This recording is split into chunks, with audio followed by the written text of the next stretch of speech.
He woke to a thin whistle in the air and a bright pain behind his eyes. Smoke floated like gray ribbons above him. The floor was cold under his back. For a moment, he did not know his name or the place. Then he felt it, a warm, steady hand holding his Aaron. A quiet voice said, "Can you hear me?" He turned his head. A face came into focus, calm and silver in the dim light. Lisa. She was not human. Her skin carried a faint glow that rose and fell with her breath. She had 4 slim fingers and a careful thumb wrapped tight around his palm, as if she was afraid he would drift away. "I hear you," he said. His chest hurt when he spoke. "What happened?" "There was an explosion on the cargo spine," Lisa answered. The words were simple, but her voice shook just a little. "Pressure dropped. Systems failed. You were thrown. A beam fell. I anchored you." Arun saw it now. Metal bar across his legs, and part of his hip. Not crushing, but heavy enough to keep him pinned. Lisa's shoulder was braced under. Another piece of debris, muscles trembling. She had stayed to cover him, to keep the worst weight off his body, while alarms cried in the distance. "You didn't run," he whispered. "You were here," she said, like it explained everything. Her hand tightened around his. "We moved together." Heat brushed his face. Sparks drifted down from a broken panel. In the low gravity, the tiny lights hung for a heartbeat, then faded. Arun took a breath through the bitter taste of smoke and forced his thoughts into order. He was a station tech. He knew these corridors.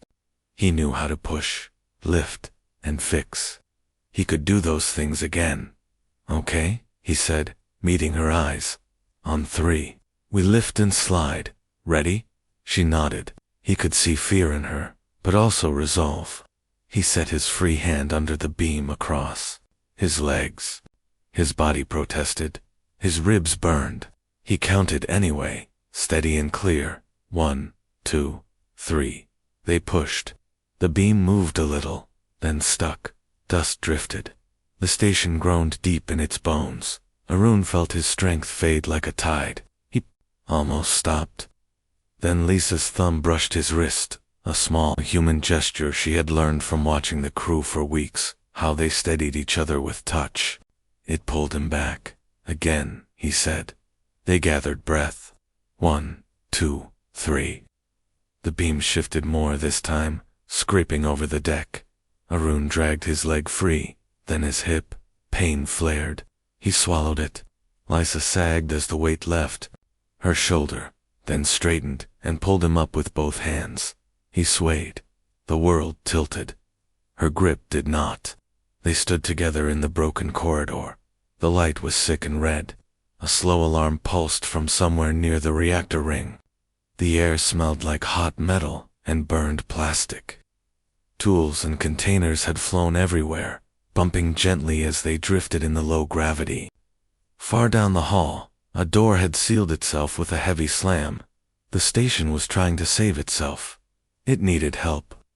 Arun looked at Lisa's wristband. Tiny symbols crawled across the display. She was already scanning, already thinking. He liked that about her. She did not panic. She counted. "Reactor is stable, but coolant is low," she said. "If flow stops, the emergency purge will vent air. Many will be trapped." He imagined the families in the ring, the cooks, the kids in the little classroom with stars for a ceiling. He felt fears slide through him like cold water. He did not hide it. He let it teach him what mattered. "Control room?" he asked. "Blocked," she said. "Bulkheads are closed. Main corridor is unsafe." He traced a map in his head. He could walk the maintenance shafts with his eyes closed. He had promised the station chief once, "No surprises on my watch." The promise felt heavy now, but good. A promise was a kind of handhold too. "Then we go under," he said. "Shaft C runs behind the control room. There's a manual valve for coolant. Old design. I can turn it." "We can turn it," Lisa corrected, soft but firm. He met her eyes again. The glow in her skin had faded with stress, but there was light in her gaze. She had learned many human things in 2 months: how to share tea, how to laugh at bad jokes, how to nod when a wrench finally loosened. The most important thing she learned, she was showing right now: do not let go. Together, Arun said. She squeezed his hand once, a promise without a speech. He felt the shape of that promise travel up his arm and settle behind his ribs, where fear had been. For a second, the sirens seemed quieter. Let's move, he said.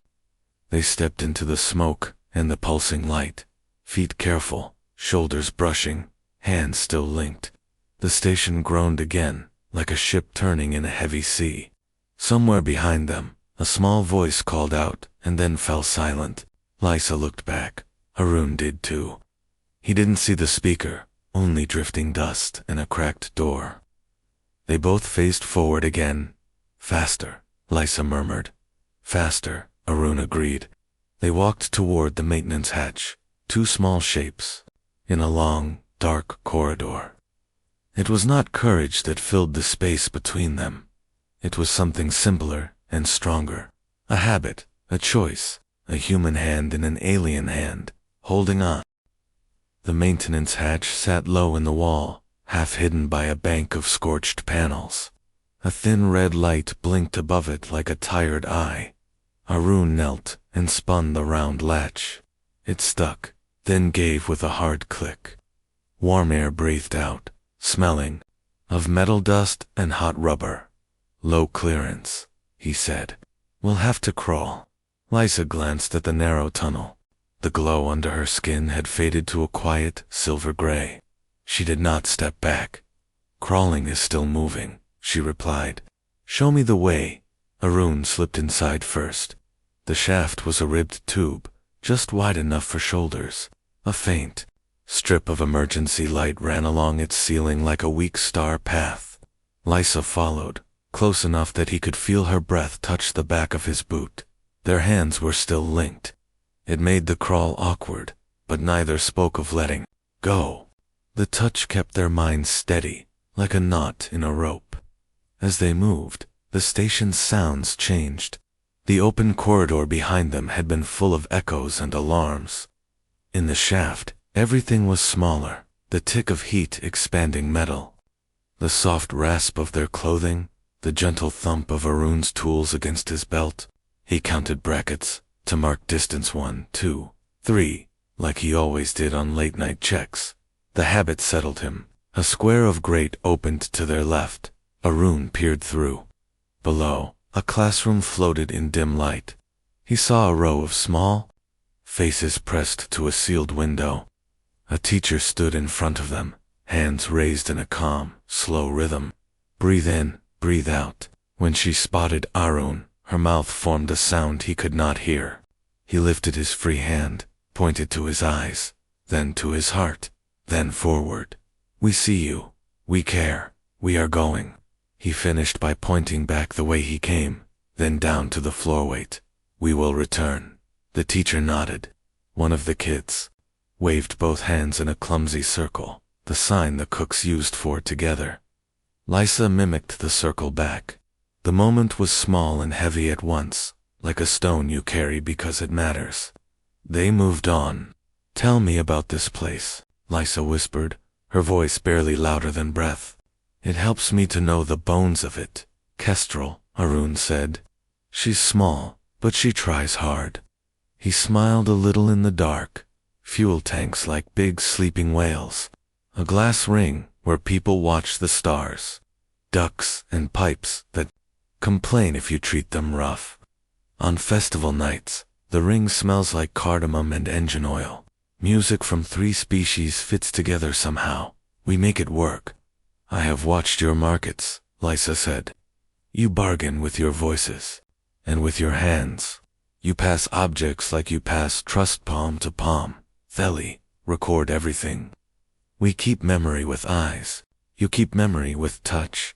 Arun thought of his first week with her people. Theli were careful and distant, not unkind, just trained by history to keep space between bodies. He had learned to speak slower, to let silence sit, to show respect, with a nod rather than a clasped shoulder. Still, the first time Lysa had accepted a tool from him and not dropped her eyes, he had felt something shift. A door opening, soft but real. "You learned fast," he said. "I am still learning," she answered. "Right now, I am learning that fear is smaller when we move." The shaft narrowed around a bend. Warmth thickened, wrapping them like a blanket left too close to a heater. Arun's palm began to sweat against hers. He tightened his grip anyway, afraid that if he loosened, he would drift away, not in weight, but in courage. They reached a junction where 3 tunnels met. A faded label said C2 in chipped paint. Arun checked the tiny map burned into his memory. Right would take them to a blocked fan housing. Left would bend behind the control room to the old coolant. "Stack. Left," he said. "Left," Lysa echoed. They shuffled on elbows and knees. Once, a tiny shower of sparks rained from above where a cable had failed. They glittered and died against Arun's sleeve. Lysa pulled him forward with a firm tug, and the two of them slid past the danger before the heat bit deep. The rope of their joined hands became a guideline. This way, not that. Forward, not back. Another grate opened on their right. Through it, they saw the galley. Pots hung at odd angles. A big human cook, the one who called everyone kid, no matter their age, floated near the ceiling, holding a broken pipe in both arms to keep it from tearing free. His eyes found Arun. He jerked his chin toward the coolant. "Read out on the wall, red, red, red," then mouthed one word. "Go." The cook's lips tried to smile. It almost worked. Arun felt a twist in his chest. On normal days, the cook would press an extra sweet bun into his hand and say, "For the road, Tech." Today, the gift was something else. Strength to move on without guilt. They crawled deeper. The air ahead wavered with heat. A low roar reached them, like water rolling under stone. Arun knew that sound. A coolant line was coughing steam. The old manual system might still work, but only if they reached it before. The purge decided to give up on people and save the machine. Lisa's thumb moved once across his wrist. "We are close," she said. "Your heartbeat is fast. So is yours," he answered. "It is the same beat," she said, and there was a small, brave humor in it. They reached the final turn. The shaft ahead glowed faintly, orange at the edges. Arun tested the air with the back of his hand. Hot, but not deadly. He looked at Lysa. She met his eyes, and in that tight, bright space, a message passed between them without words. "We go through. We go together." He pulled a folded maintenance blanket from his belt and snapped 2 brace rods into its corners to make a shaky shield. Lysa took the front edge without being asked. Their fingers touched under the fabric, found their place again, and held. "Ready?" he said. "Ready," she answered. They breathed once, then pushed into the heat. Heat pressed on their faces as they pushed the shaky shield into the glowing bend. Sparks drifted like tiny, angry fireflies, but the blanket hissed and caught them. Arun kept his shoulder under the frame. Lysa held the other side, her grip firm and exact, the way she held a delicate tool in the lab. Their joined hands brushed under the fabric. Even in the hot, thin air, that touch felt like cool water. The shaft roared ahead, an old coolant line coughing steam, a cracked insulator, snapping, the breath of a tired machine trying not to fail. Arun counted heartbeats and brackets again. 1, 2, 3. Move. Rest. Move. Every meter they gained felt like a small rescue, not just of the station, but of courage. The air burned his throat. He tasted metal, smoke, and the bitter edge of fear. He did not hide it. He used it the way a climber uses a rock edge, to pull himself one step higher. Lysa's breathing stayed slow and even. She had trained herself to quiet her body in stress, the Theli way. But sometimes he heard a small tremble when she exhaled, and that tremble made her feel closer, not farther. They were 2 kinds of brave, pressed together in a narrow tube. That was enough. A fresh shower of sparks spat from a ruptured seam. Arun lifted the shield higher. Lysa pulled him forward at the same time, reading his movement without words. They slid past on scraped elbows. The rope at their wrists tugged and steadied. He had tied it as a promise back in the corridor, but here it functioned like a guideline in a storm. If one of them drifted in fear or pain, the other would feel it and bring them back. They reached a pocket of cooler air and stopped to breathe. The emergency strip light above them flickered, then held. Arun leaned his head against the ribbed wall and let his eyes close for 2 slow counts. Lysa touched the back of his hand with her thumb, the same human gesture she had copied so carefully. "Still with me?" she asked. "Still with you," he said. "What are our numbers?" She checked her band. Tiny symbols crawled like quiet ants. Reactor holds, coolant low, but flowing in pulses. If it stops again, the purge will begin. She hesitated, then added softly, "The classroom is still sealed. The teacher leads slow breathing. The children follow." Arun pictured those small faces and the circle sign 4 together. It put a steady weight in his chest, the kind of weight that keeps a person on task. "Then we keep moving." They crawled to the next grate. Through it, they saw the observation ring. The glass was spidered with cracks, but the field held. Stars hung outside like cold lanterns. A Tyran engineer floated near the window, using 3 careful claws to brace a support bar while a human with a tool sling welded a patch. They worked in silence, eyes steady, bodies close. When the human looked up and spotted Arun, he didn't shout. He just lifted 2 fingers and tapped them to his heart twice. "We're here." Arun returned the tap. Lysa copied it a beat later. New gestures became real when someone else returned them. The shaft bent down. The roar grew louder. Arun knew this turn like a scar. It led behind the control room and into the space above the old coolant stack, where a manual system sat for the day everything else failed. Many crews had argued to remove it. Too old, they said. Too heavy. Arun had argued to keep it. "Machines forget us," he had told the chief with a grin. "But a wheel remembers a hand."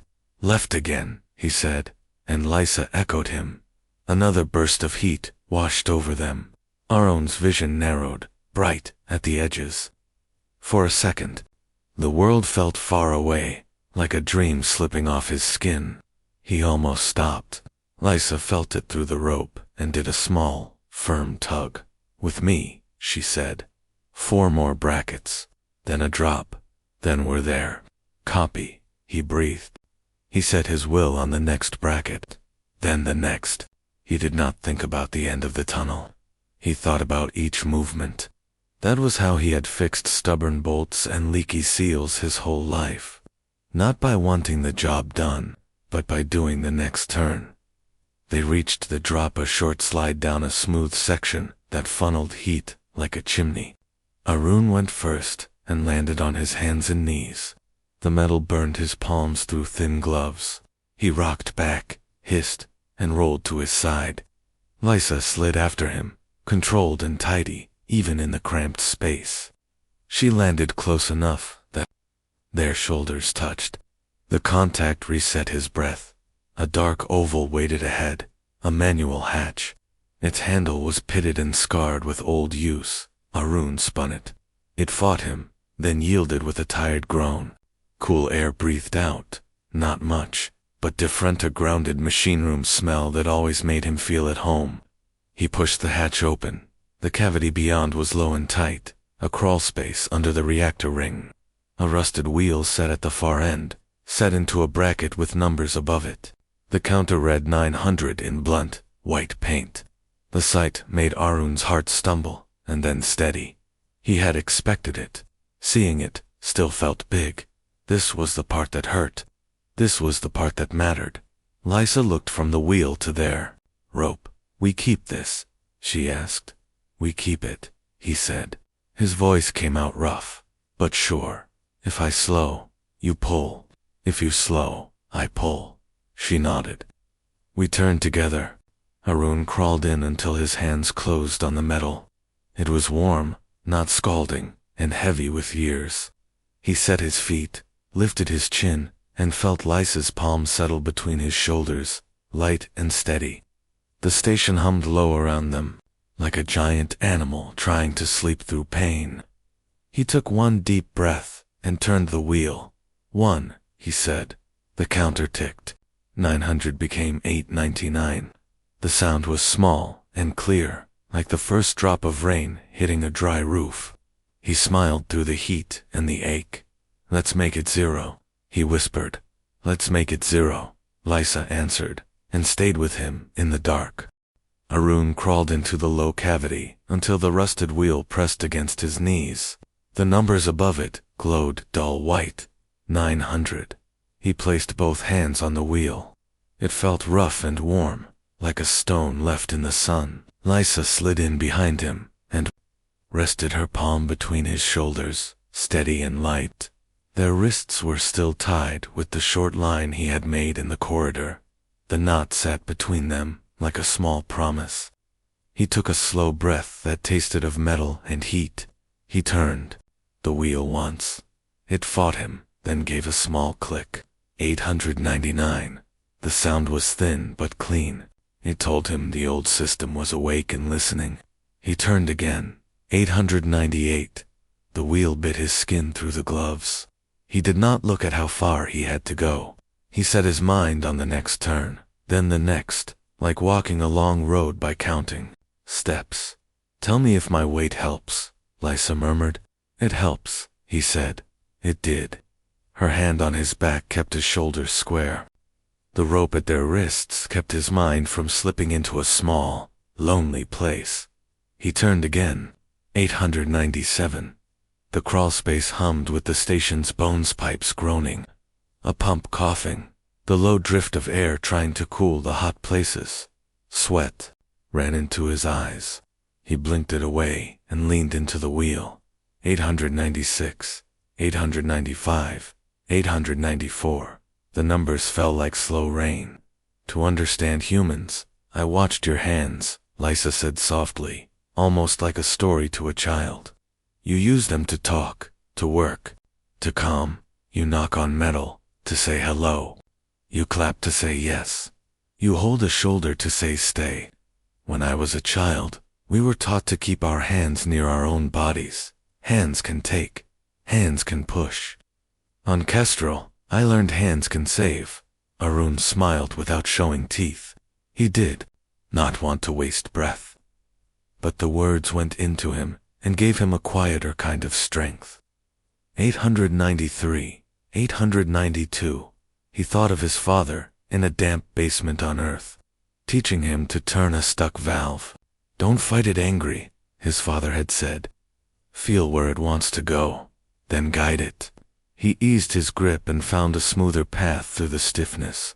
891, 890. Heat rolled in a heavier wave. It pushed on his face and chest and made the crawl space shrink. His arms began to shake. He stopped for one heartbeat, not to quit, but to reset. Lysa's thumb pressed once between his shoulder blades, a small, timed push that said keep going. He kept going. 889, 888, 887. How are the children? He asked, voice rough. Breathing steady, Lysa answered, checking her band with her free hand. The teacher keeps them in rhythm. She showed them how to press their hands together and feel warmth. They copy her. A pause. They are brave. We match them, he said. 886, 885. The counter ticked like a slow drum. A drop of sweat slid down his temple and into his ear. He grimaced and laughed once, a small broken sound. I hate that, he said. Lysa did a quiet smile. He heard it in her breath. The wheels stiffened around 880. He changed his position, braced one foot against the bracket, and pulled with his core. The motion sent a sharp pain up his side. He tasted copper.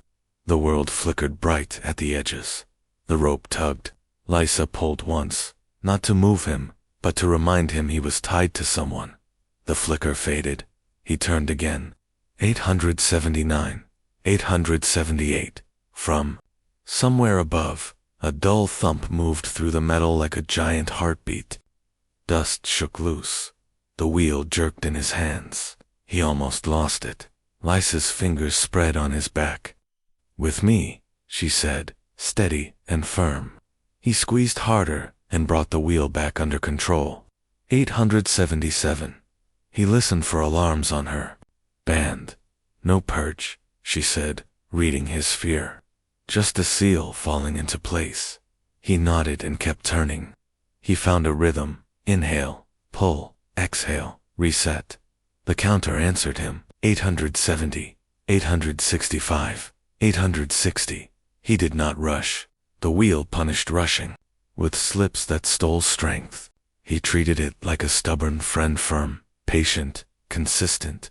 He let the anger go and kept only the will. "Tell me a thing you love about this station," Lysa said, voice a little faint now. He'd touched her too. "Easy," he said, breath short. "Festival nights, cardamom buns from the galley, grease on my fingers, music that doesn't match until it does. The way people lean on the rail and point out ships to strangers like they are old friends." 855, 852. He swallowed. "You'll laugh when a bolt finally turns." "I will laugh again soon," she said, at 0. He reached 845 and felt his forearms burn. He wanted to stop and shake them out, but the thought of stopping made his chest tighten. He imagined red numbers holding still while heat climbed inch by inch toward a line no one could cross back. He did not stop. He blinked sweat away and kept going. 842. 840. The metal under his palms grew slick. Lysa slid her hand up to his shoulder and anchored. "You can let go for one breath," she said. "I have you." He did. He lifted his hands, flexed his fingers once, and set them back. The rope tugged twice, her signal ready. He turned. 839. 838. A soft clatter came from the hatch. Someone was there. Arun twisted enough to see a tall shadow in the doorway. Voss. The Tyran engineer, mandibles tight, eyes bright. "We hold the corridor," Voss said calmly. "We pass water." A small squeezable pouch bumped Arun's elbow. He took a sip. The water was warm, but it felt like cool rain in his mouth. He handed it back. Voss nodded once and retreated to hold the door clear. Arun felt new strength gather. Help changed the shape of pain. He turned the wheel with a cleaner pull. 835. 830. He found a chant in his head. For the kids, for the cook, for the ring, for the glass, for the teacher's hands, for the stars. 825. 820.815. The crawl space shook again, sharper this time. A hot breath rushed past his face. The wheel kicked. Lysa pulled hard on the rope and pressed him down. The counter held at 814. Another breath. Silence. He waited one beat, then two, and listened for Lysa's band. "Still stable," she said. "Pressure spike, then drop. We must keep the flow moving, or the system will purge. Then we keep it moving," he said, and set his grip again. He turned. 813.812. 811. Slow, steady, sure. He would not count the whole distance. He would count the next click. He would count the next breath. He would count the warm, living hand at his back, and the rope at his wrist, and the voices outside holding the hatch, and he would make the numbers fall until the station could breathe on its own. The wheel turned under his hands. The counter answered. In the tight, hot, dark, two beings stayed tied together and refused to let go. Numbers kept falling. 810. 809. 808. Arun felt each click in his wrists and elbows. The wheel bit his palms like a rough rope. Heat pressed in waves. Lysa's hand stayed firm on his shoulder, a small square of steady in a world that shook. The rope at their wrists tugged now and then, a gentle rhythm here. With you, still here. He tried to count only the near numbers, not the whole distance, just the next one. 807, 806. Sweat ran into his eyes and made tiny salt fires. He blinked and smiled without humor. I miss the galley fan, he muttered. I miss the market songs, Lysa said softly. I will listen again. But first, 0. First, 0, he agreed, and turned. A dull voice rose under the floor metal, complaining, a pump clearing its throat. For a moment, the wheel eased. 804, 803, 802. Arun used the small gift and took 3 quick clicks, then returned to the slow, careful pull that saved strength and skin. He thought of the classroom under the grate, the teacher's calm hands, the children's wide eyes, the little circle sign for together. He set those images like stones in a river and stepped on them one by one. 801, 800, 799. The crawlspace shivered. A hard boom rolled through the reactor ring. It was not sharp like the first blast. It was deeper, like a door slammed by a giant somewhere far away. The wheel kicked back. The counter flashed and held at 798. Arun's hand slipped. Pain shot up his shoulder, bright and messy. He almost cursed. He almost let go. The rope snapped. Tight Lysa's palm flattened between his shoulders. With me, she said, voice low and level, the way a pilot talks to a shaking craft. Anchor, breathe. He inhaled once through his nose, tasted copper and heat, and set his grip again. With you, he said. He waited for the wheel to settle its fight, then pulled not angry, not rushed, just stubborn. 797. A hiss tore along the pipe above them. Hot air found their faces. Lysa leaned in to shield him with her shoulder. The glow under her skin went pale, then steadied. Pressure spike in the auxiliary loop, she reported, checking her band. If we pause too long, the purge will arm. We don't pause, he said. We guide. He heard his father and his head feel where it wants to go. He found the smoother path again. 796. 795. A shadow filled the hatch. Voss returned with the big cook right behind, flowers still dusted on his collar like a joke from a world that had not ended. We braced the outer beam, Voss clicked. The cook squeezed a pouch of water toward Lysa. She shook her head once. First, she said. Arun drank. It was warm and perfect. You've got this, kid, the cook said, voice rough and kind. We got you. He pressed his palm to the hatch frame, and for a second it looked like he was holding the whole station up with one hand. Then he was gone, moving weight, making space, telling jokes to someone scared in a corner. Arun set his feet and pulled. 790. 785. 780. The numbers began to fall in a rhythm that matched his breath. Each click was a small door shutting on panic. He felt Lysa's breathing match his, an echo through skin and rope. Their 2 patterns, braided into one steady line. Tell me a human story, Lysa asked, voice thinning at the edges, but still there. Okay, he said, not stopping. When I was small, storms knocked out power on Earth. My mother lit one old lamp. She sat us at the kitchen table and said, hold someone's hand. It makes the dark smaller. We made a chain around the table. We told each other what we could smell and hear. We waited together. It helped. It helps now, Lysa said. I am holding you. The dark is smaller. 775. 770. His forearms burned like he had been lifting the same box for hours.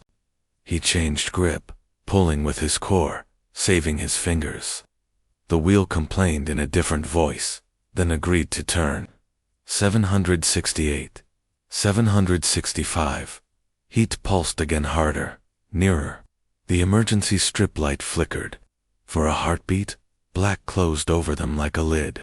Arun felt the old child panic ripple through his body. He did not trust his eyes. He trusted the rope and the hand on his back and the counter's last number.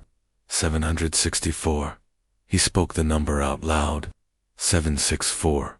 Lysa repeated, anchoring sound to sight. The light steadied. They kept turning. He fell into a simple chant. For the kids, for the ring, for the cook, for the teacher, for the stars. The words were clumsy and honest. The wheel did not care about poetry. It cared about pressure and hands that did not give up. 760, 755, 750. Time got weird. The crawlspace became the whole world. Rough metal, hot air, small numbers falling. He stopped guessing how far they had come. He only counted what came next. 740, 735, 730. Lysa's voice slowed, then lifted with intent. Update, she said. Coolant moving. But the upper loop is gas-locked. Your turning will clear it. Do not stop at 200. The system may lie. Go to 0. Copy, he said. He sensed the trap, a fake safe point that would rest a tired crew into failure. He would not take it. He pushed the wheel harder. 720, 710, 700.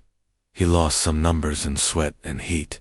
When his mind found the counter again, it read 640. The shift felt like discovering a door where you expected a wall. He laughed once, short and bright. We're chewing it, he said. We are, Lysa answered, and for the first time since the blast, she laughed too. It was small and breathy and perfect. 600, 560, 520. The wheel eased in a long sigh as trapped vapor bled out somewhere wild and invisible. A new sound joined the hum, a low, beautiful rush, like rain finding the gutters of a thirsty city. That's it, Arun whispered. That's coolant. Do not stop, Lysa warned, gentle and fierce at once. The system still watches. He didn't. 480, 440, 400. His hands shook. His wrists screamed. He did not listen to them. He listened to the wheel and the rope and the breath against his neck. 360, 320, 280. The hatch clanged. A child's voice floated in thin, high, brave. You can do it. The voice called. The teacher hushed, then let it stand. Arun smiled into the hot dark. We can, he said, and pulled. 240. 200. He did not pause. He turned. 199. 198. No trick. No rest. 150. 120. 90. Tears ran with the sweat now. He did not know if they were from pain or relief or both. Lysa's hand never left his back. Her thumb made tiny circles between his shoulders, the way he had seen human parents do for scared kids at the clinic. Almost, she breathed. Almost, Arun. 60, 40, 20. The wheel fought a last small fight, like a door catching on a rug. He lifted, guided, and the catch let go. 10, 9, August 7th, June 5th, 4, 3, 2. He heard the station take a long, grateful breath, a deep pull through pipes and hearts. The counter fell to 1, then 0, with a clean, final clunk that felt like a promise written in metal. Arun's hands opened on their own. The wheel stopped. The crawlspace swam. He tried to back up. His body said no. The world tipped like a slow boat. He felt the rope tug, felt Lysa pull him into the narrow safety of her arms so he would not hit his head. Voices rose at the hatch, soft, cheering, careful. Coolant flow restored, Lysa said, voice thick with relief and smoke. Pressure. Settling. We did it. He smiled at the warm dark. We did it, he answered. The words drifted away like small boats on a quiet river. He let go of the waking world. Her hand kept holding his. Arun woke to the sound of many voices and the feeling of moving air. He did not know the words at first. He knew the tones. Careful, calm, kind. Someone squeezed his shoulder. Someone else kept a hand under his head so it would not hit metal. He blinked and saw the open hatch, the dim corridor beyond, and faces leaning inhuman. Theli, Tyron, each different, each carrying the same small hope. Lysa's face was the closest. Her glow had returned a little, soft as moonlight under skin. Their wrists were still tied by the short rope he had made. He smiled when he saw the knot. She smiled back, tired and proud. "Coolant is flowing," she whispered. "Pressure is steady. You did it." He shook his head once. "We did it," he said, and the words steadied him better than water. They pulled him out of the crawlspace with care, passing him gently, from hand to hand, so no one would slip. Voss, the tall Tyran engineer, took most of his weight with surprising grace, mandibles tight from focus. The big cook hovered nearby with a water pouch and a voice that sounded like a safe kitchen. "Sip," the cook said, and Arun obeyed. Warm water felt like rain. The corridor lights were no longer the angry red of alarms. They were a softer amber now, breathing in slow pulses that meant the station was trying to heal. The air tasted cleaner. Somewhere far off, a fan found its rhythm and settled into a steady hum that made everyone exhale a little. "Control room is still sealed," Voss reported. "The main door is dead, and the panel is burned. But there is a manual access behind 2 beams. The teacher from the classroom appeared, cheeks streaked with dust, eyes bright with relief. 3 children clung to her sleeves. When they saw Arun and Lysa tied together, the smallest lifted both hands and made the together circle, shaky but clear. Arun returned the sign without thinking. The child beamed. Lysa copied it too, and her glow brightened a shade. They moved as a group to the twisted metal that blocked the manual door. The beams were heavy and awkward, caught at bad angles. Arun put his hands under the first one, testing the bite and balance. Pain shot down his ribs, but he set his feet anyway. "We lift on my count," he said, voice hoarse but steady. "Slow and together. No hero pulls alone." People took positions without argument. Voss at the pivot, the cook at the brace, 2 merchants at the far end, a pilot with 1 arm in a sling, the teacher. Even one careful child asked to hold a wedge, and then watched by 3 adults. Lysa slid in beside Aaron. She did not need to speak. Her presence said what her words would have said. "I will take my share." He nodded once, and began the count. 1, 2, lift. The beam rose an inch, and tried to roll. Voices murmured steady, steady. The wedge slid in, then a second. The beam settled on the braces with a sound like a table finding its leg. No one cheered. They saved the breath. They moved to the second beam, and did it again. Slower this time, learning each other's strengths like a new song. Arun felt the rope tug at his wrist as Lysa adjusted to his pace. He matched her in return. They were 2 notes, becoming 1 line in a larger music of bodies and breath. With the path clear, the manual door showed itself a plain plate, with an old pull and a rusted hinge. Arun tried the handle. It stuck, then gave. The small room beyond was dark and quiet, full of switches and levers designed by someone who believed in hands. "Time to wake up, old friend," Arun whispered. He stepped in with Lysa, still tied to him. The others stayed in the doorway, ready to pass tools, water, or courage. He flipped the first breaker. Nothing. He flipped the second, and heard a deep relay thump somewhere under the floor. A green light winked once, and stayed on. A sigh went through the group like wind through tall grass. He flipped to more, careful with sequence, the way he had practiced in drills no one thought they would need. The lights in the corridor steadied to a healthy white. Fans rose from hum to song. A low tone in the distance changed from warning to normal. The station felt less like a wounded animal, and more like a tired friend who had finally found a place to rest. People began to move with purpose. The cook organized a water line. The merchant sorted tools into neat rows along the wall wrenches here, sealant there, cloths in a pile for bloody noses and scraped knuckles. Voss led 3 Tyran to check a cracked brace. The teacher took the children to carry messages. 1. careful step behind an adult at all times. A pilot floated up to the ceiling to patch an angry seam with foam that cured in seconds. Lysa lifted a coil of braided line from a cabinet and looked at Arun with a question in her eyes. He understood. Handholds, he said. Every corridor, every 10 steps.